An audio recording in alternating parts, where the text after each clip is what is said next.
You know, full honesty here, when we found out we were pregnant with Piper, I was really scared. We had had a lot of new things happen. I quit my job. We were gonna go on to the church plant of Saline County. So that was new. We were on one income, and we had these two sweet little babies that I thought for me that was gonna be my focus. And then we find out we're pregnant with Piper. And it took a lot of the Lord working in changing my heart from being frustrated that there's all these new things that I feel like I can't handle, to realizing that I can handle it. God is so good. In the 20-week ultrasound, we found out what the baby was, found out the gender, and the kids were with us, and we were real excited, and they told us it was a girl, and we were shocked. But I noticed that they were focusing a lot on her head and just taking pictures of that, and that wasn't normal. I knew that something was up at that point. So I remember him coming in and just telling us, like, I want to be able to say that this is nothing, but this looks really serious, and we need to get a fetal MRI done so that we can see what's going on. It could be a tumor, it could be her brain. We don't really know for sure. It could be nothing. I was really angry. I remember sitting up from the table and thinking I had it all together, and then just lost it.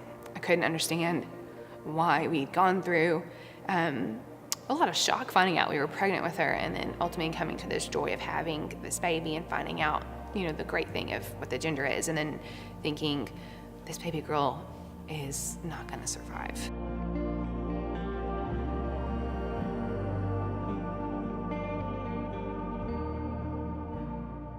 Later on for me, even some scriptures that the Lord spoke to me was Isaiah 40:31, a verse that I've heard my whole life. And it says that those who trust in the Lord will renew their strength.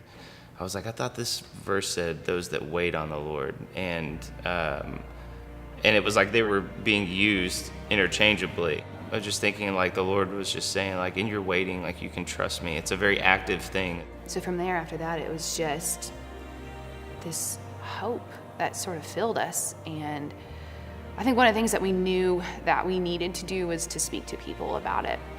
We needed the church. We needed people praying big prayers, bold prayers. I remember God saying that I can do big things. You have to believe me for that. You have to believe me for the big things. I'm faithful to do that. I'm faithful to any prayer you want to bring to my feet. I'm here. I'm going to listen. We had Blake Hudspeth come and sit with us, and it was just weird seeing him in the heaviness and the weight of all of that, seeing him in our living room praying with Dave. The Lord just told me, he said, you're not alone.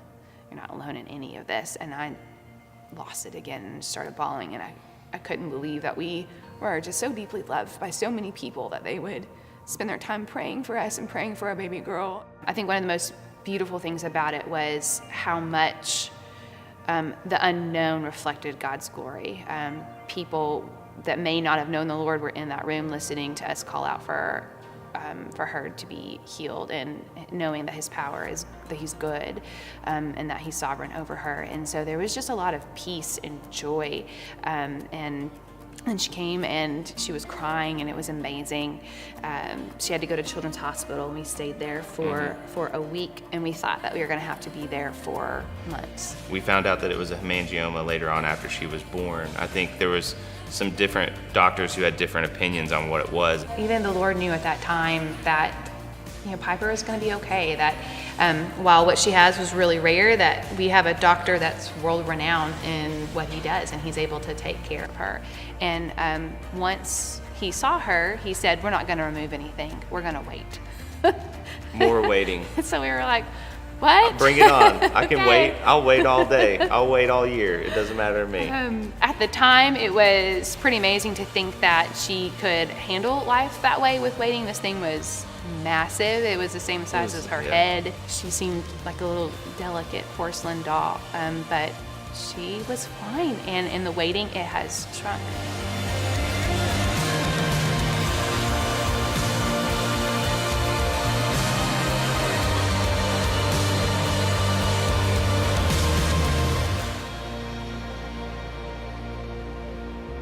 I kept coming back just to the faithfulness of God, and just in my life, and just in this whole situation, and just thinking back on, man, Lord, like in every season of my life, like you have always been there. Like you have always been faithful.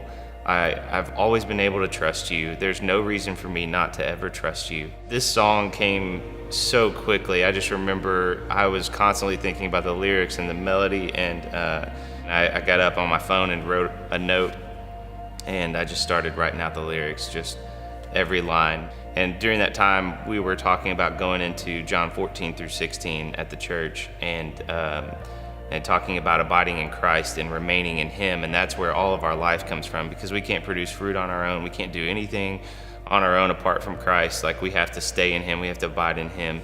And He's the one that remains in us. And the song just came so fast, of just the faithfulness of God in every season of our lives.